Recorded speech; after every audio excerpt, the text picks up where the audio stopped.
Bonjour, je suis Anne-Julie de Sage Hypnotrance. Bienvenue dans notre nouvelle vidéo d'Hypnotrance Investigation, votre porte vers la découverte de soi et des mondes invisibles. Pour suivre toute notre actualité et nos prochaines investigations, pensez à vous abonner à notre chaîne YouTube en cliquant sur la cloche. Sachez que toutes nos investigations sont conçues spécialement pour vous, pour votre bien-être et votre compréhension personnelle. Et pour vous aider à aller encore plus loin dans cette quête personnelle, nous vous invitons à télécharger gratuitement un PDF en lien ci-dessous. Celui-ci vous permettra de reconnaître et de surmonter les défis invisibles auxquels vous devez faire face. Alors, prêt à commencer votre transcendance ?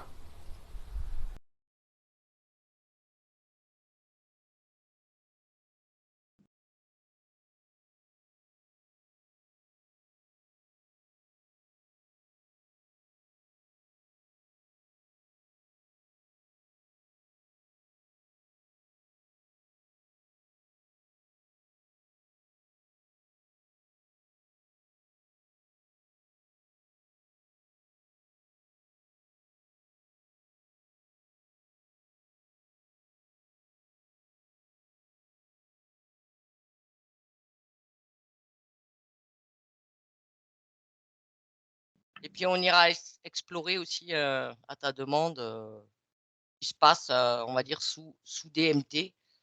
Yeah. On va aller explorer ça ensemble. Vu que Ok. tu l'as expérimenté comme ça va nous donner, tu vas nous servir comme référence pour l'enquête. Ok. Très bien. Ok Mathilde. Justement, tu vas te rapprocher de Mathilde, hein, tu reviens avec Mathilde maintenant, dans l'ici et le maintenant, Anne-Julie. Mathilde, dernièrement, ces derniers temps, elle a expérimenté ce qu'on appelle la DMT, c'est-à-dire le diméthyltryptamine, qui est un psychotrope. Je voudrais que tu ailles voir ces expériences qu'elle a faites. Maintenant.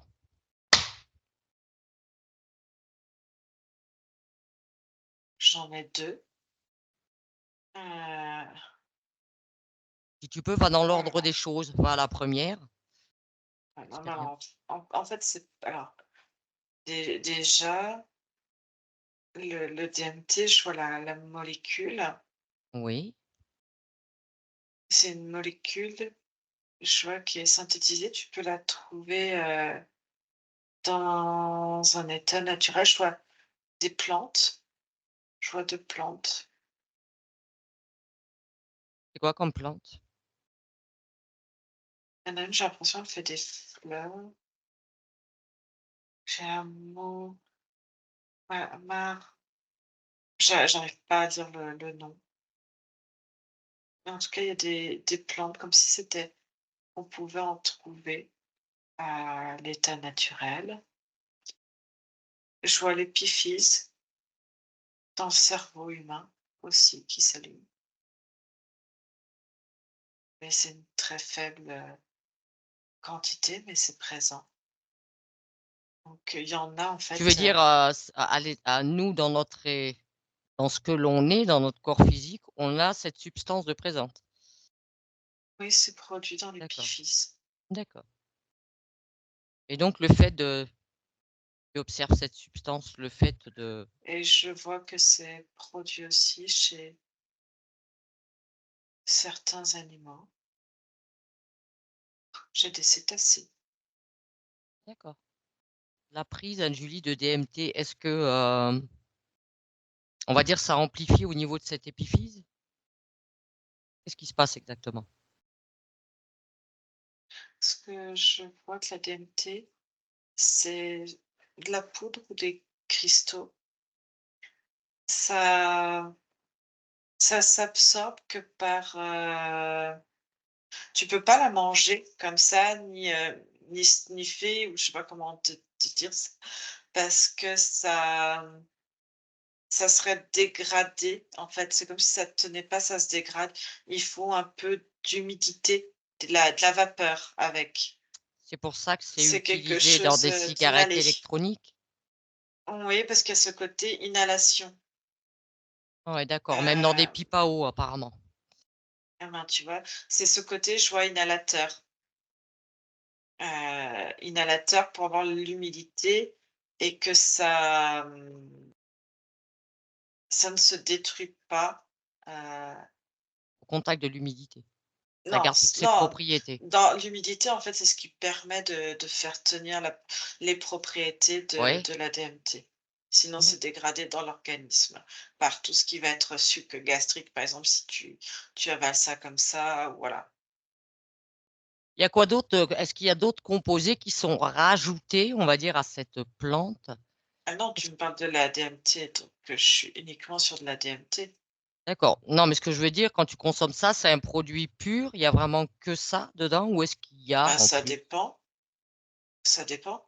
Si tu prends de la DMT, tu prends que de la DMT.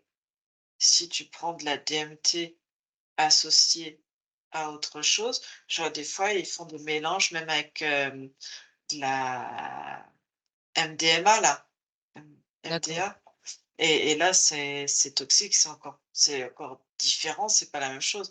Donc là, ce que je vois, c'est produit pur, Pur, d'accord. sans rien d'autre autour, c'est bien ça, hein? C'est ce que observe, Et ce qu'a inhalé, on va dire, Mathilde.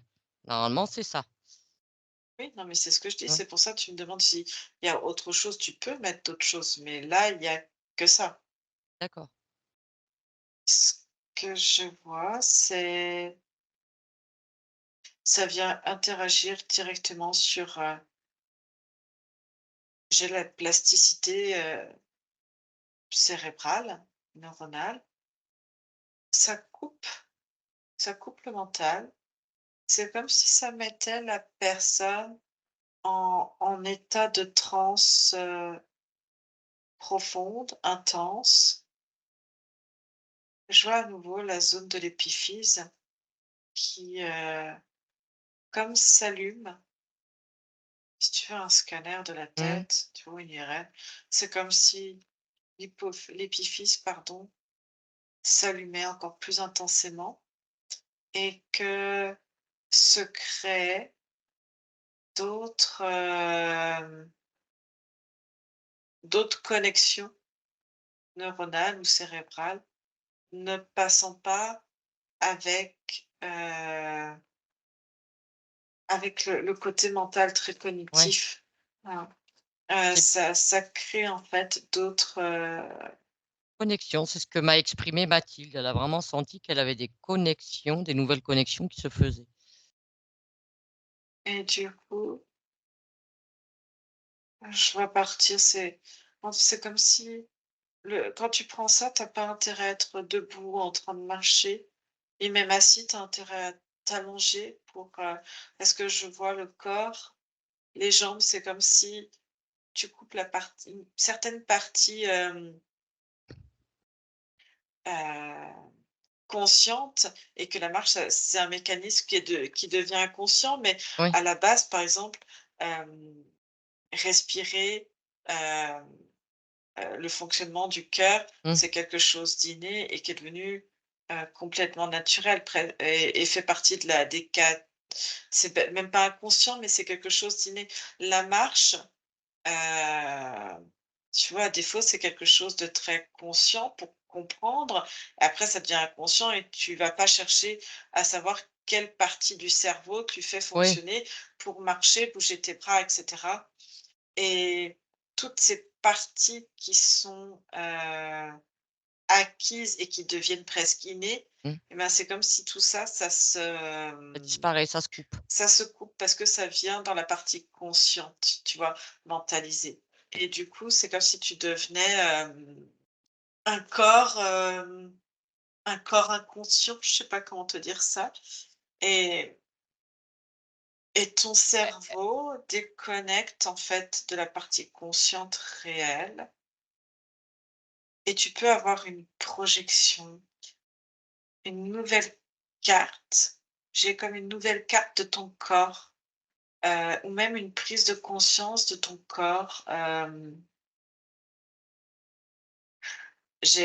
Par exemple, c'est comme si tu pouvais te balader à l'intérieur de ton corps et de voir toutes les parois de ton corps et en même temps propulser et venir, comme c'est vraiment sur l'épiphyse, de connecter à des capacités, télépathiques et et par ce biais de télépathie, avoir toutes les sensations aussi qui sont, décuplées. Exacerbé, ouais. Mmh. Ouais, j'ai d'abord la télépathie, donc tout ce qui va être écoute, communication interne avec soi, mais aussi communication externe, comme si les sons étaient amplifiés. Je vois d'abord, cette écoute, là, et ensuite, c'est les autres capacités qui se développent, je vois visuel, et du coup tu vois l'intérieur de ton corps que tu ressens différemment, mais tu peux faire quelque chose d'interne, mais aussi quelque chose, d'extérieur. Tu peux intervenir sur ton corps à l'intérieur. C'est pas une intervention, c'est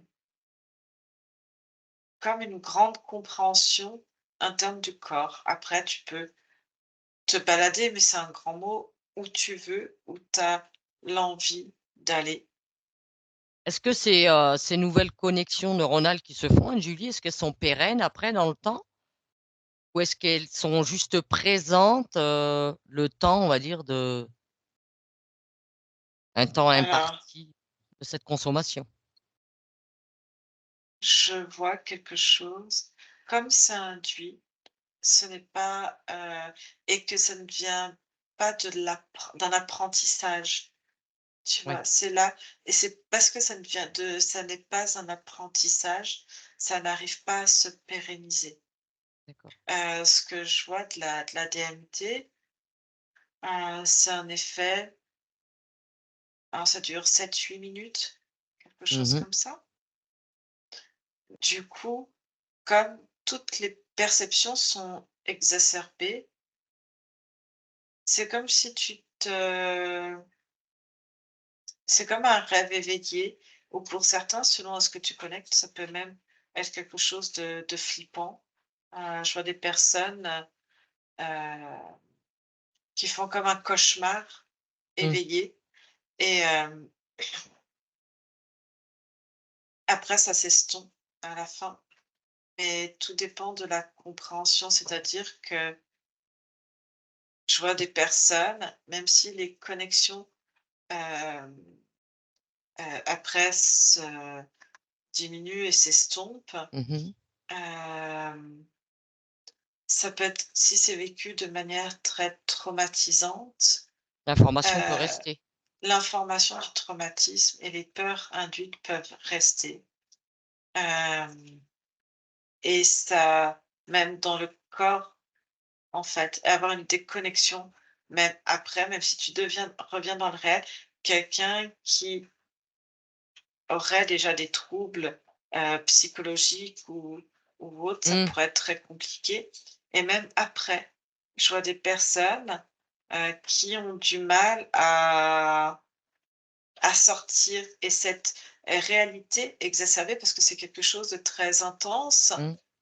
Et ben, c'est comme si, bah, le cerveau n'est plus sous la DMT, donc il y a plus ces connexions, mais le corps dans l'émotion, et même, tu vois, la peau, c'est comme si tous les fascias, je vois toute la peau de la personne, en fait, garde l'information à l'intérieur, et les ressentis, les touchés, même la réalité est différente. Je vois quelqu'un qui, n'arrive plus à savoir, qui elle est vraiment, ou ce qu'elle touche. Est-ce que c'est réel, pas réel? En fait, j'ai l'impression que même sa peau, tu vois, elle a l'impression d'avoir une autre peau, de Une ne nouvelle pas être peau, ouais. réelle. Ça peut être très déstabilisant, et ça peut, rester, presque à vie, tu vois, derrière ça. Ouais. Parce que quelque part, tu envoies les informations, mais toutes les informations, neurotransmetteurs, et tu vois, toutes les fibres nerveuses, et ben, ton corps, il en est rempli, et surtout, je te dis, le fascia. Et le fascia, c'est pas que la peau, c'est aussi dans les muscles, dans les organes, enfin, tu vois, ça enveloppe tout et l'information transmise, si elle est mal vécue, bah, ça peut être après difficile, très difficile. D'accord. Et si tu observes la première expérience qu'a fait Mathilde, va, son expérience, elle, la toute première fois. Qu'est-ce qui s'est passé pour elle? J'ai l'impression qu'elle voit les j'ai un côté un peu psychédélique, heu, coloré, comme si, la première fois, elle avait l'impression de connecter au monde subtil, en fait, à travers la DMT, à connecter à autre chose, tu vois? Au-delà de son corps. Est-ce que ça a produit autre chose? C'est comme un état d'extase, en fait, un état de flottement, de couper de la lourdeur du corps physique, couper, en fait, ça coupe du mental, donc tu penses plus de la même manière à ton corps physique. Tu es plus dans des connexions,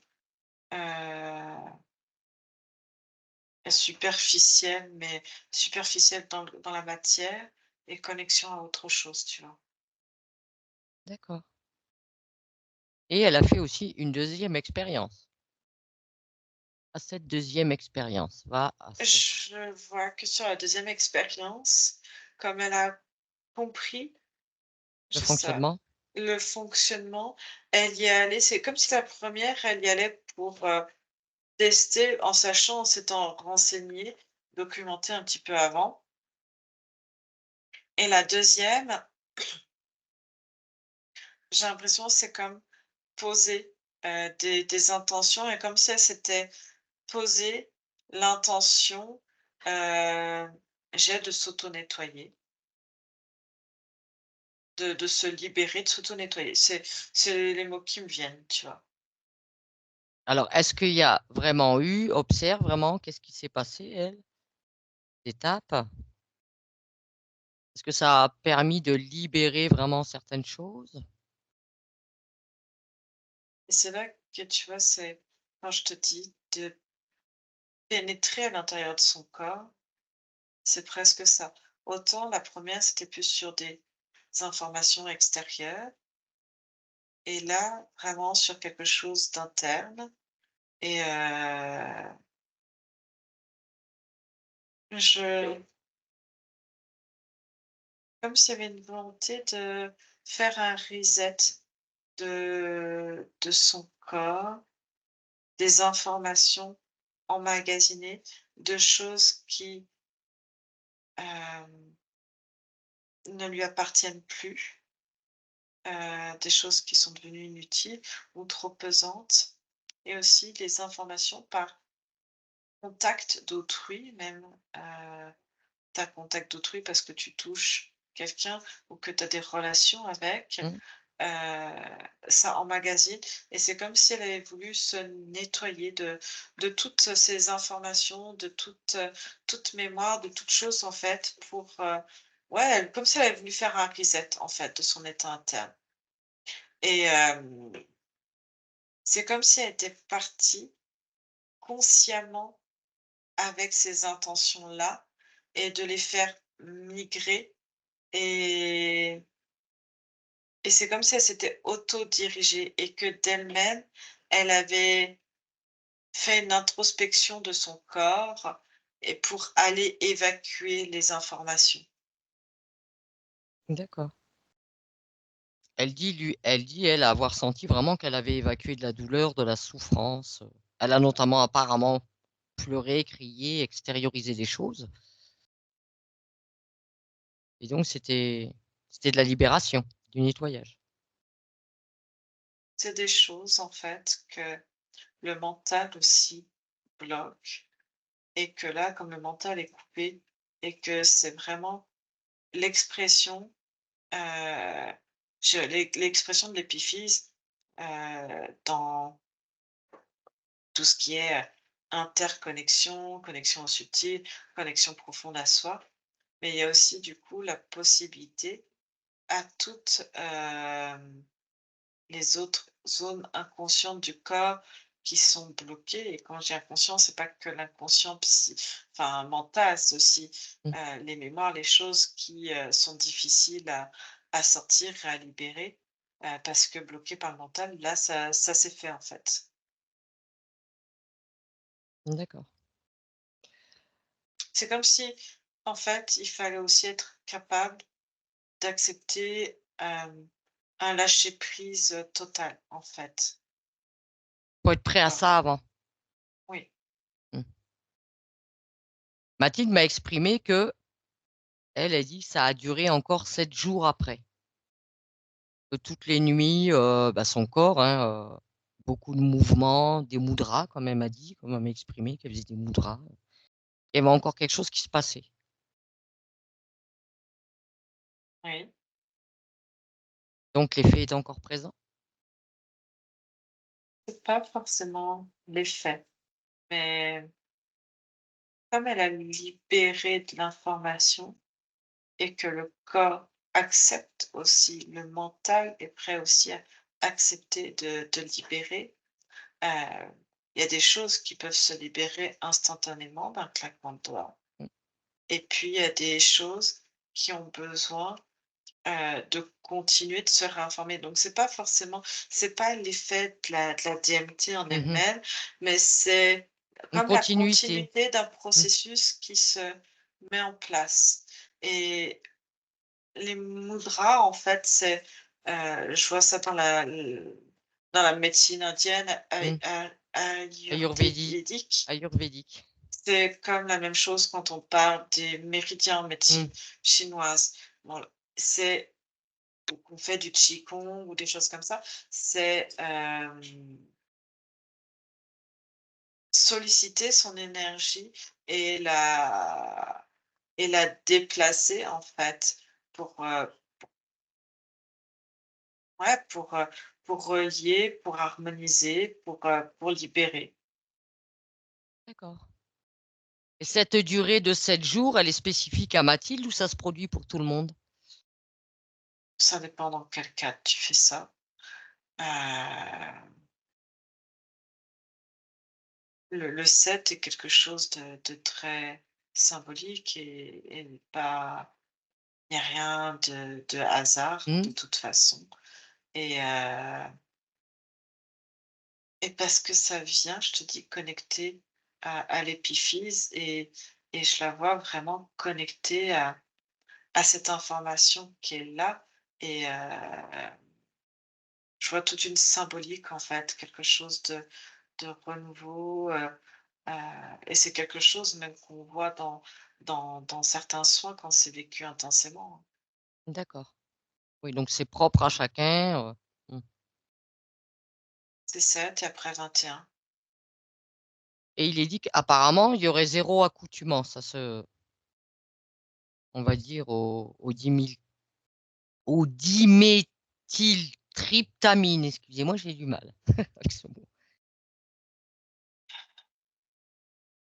Alors l'accoutumance, je ne vois pas effectivement un effet de dépendance, heu, au produit en lui-même, c'est-à-dire qu'il ne provoque pas d'état de manque. D'accord.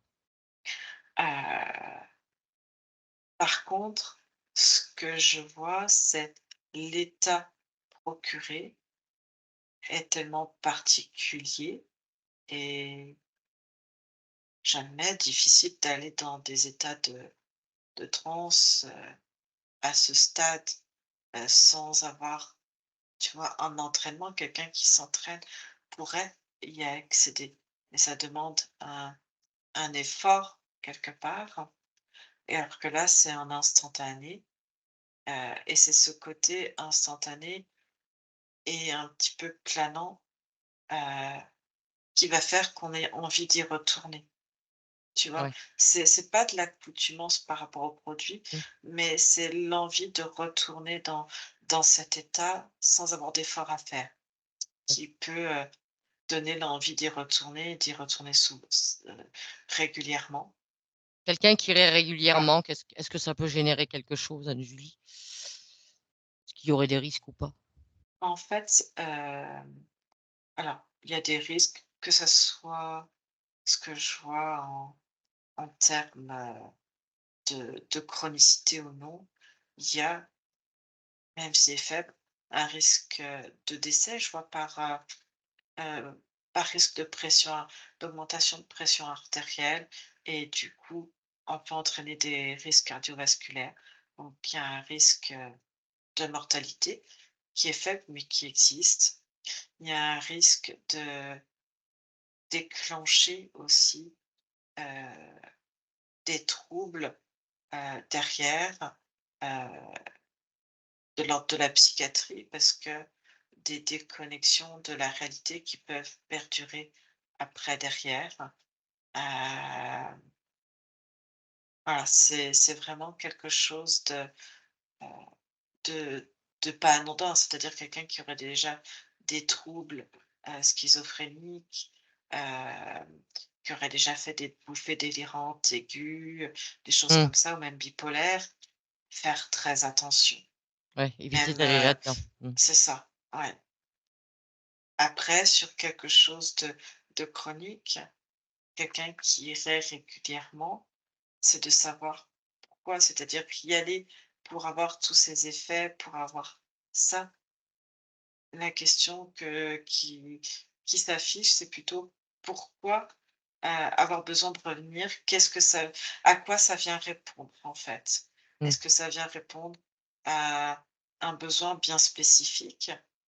Et pourquoi y retourner? Pourquoi, tu vois? Est-ce que, ça vient cacher une douleur, une peur, un état de manque, pour soi-même, hein, Mmh. bien spécifique. C'est surtout ça, en fait, où il faut se poser la question parce que effectivement, tu peux avoir accès à certaines choses, si tu as compris qu'il faut travailler sur toi-même et avoir les bonnes intentions de libérer, ça peut libérer. Pour autant, est-ce que derrière, être prêt à continuer ce travail en étant un peu plus conscient? Parce qu'effectivement, en conscience, le travail continue de se faire, mais tu vois, dans l'inconscient ou quand le mental est mis au repos, Mmh. comme dans le cas de Mathilde, ça se fait la nuit parce que le mental est coupé et ça continue, tu vois? D'accord. Mmh. Mais être prêt aussi aux effets, Heu et à toute la reprogrammation interne qui se fait, être prêt à ça aussi,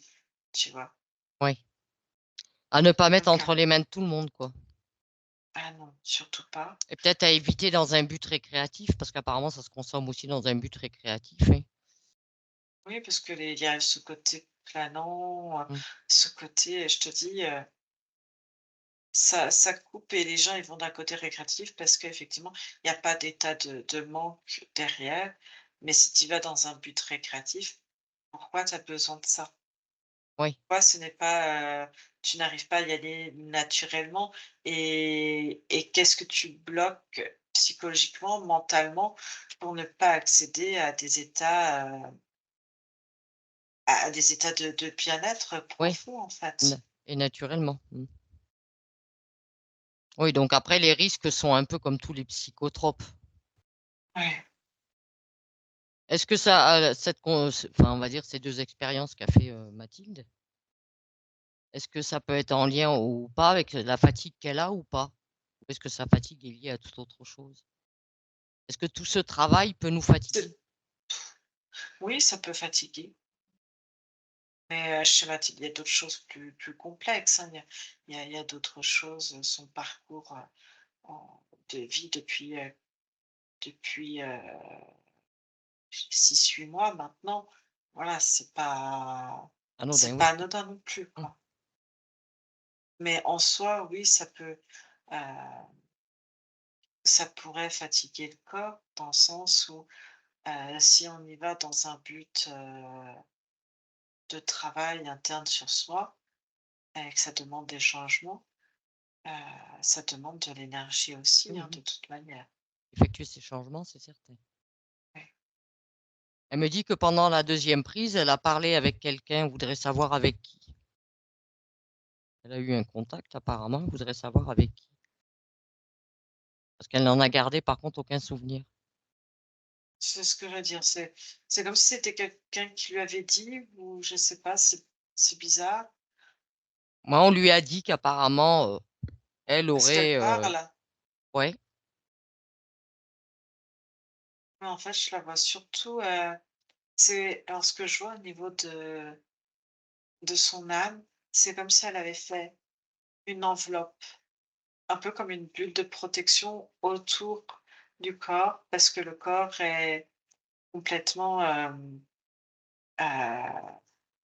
déconnecté de la partie consciente et pour autant, voilà, c'est la partie épiphyse qui, heu,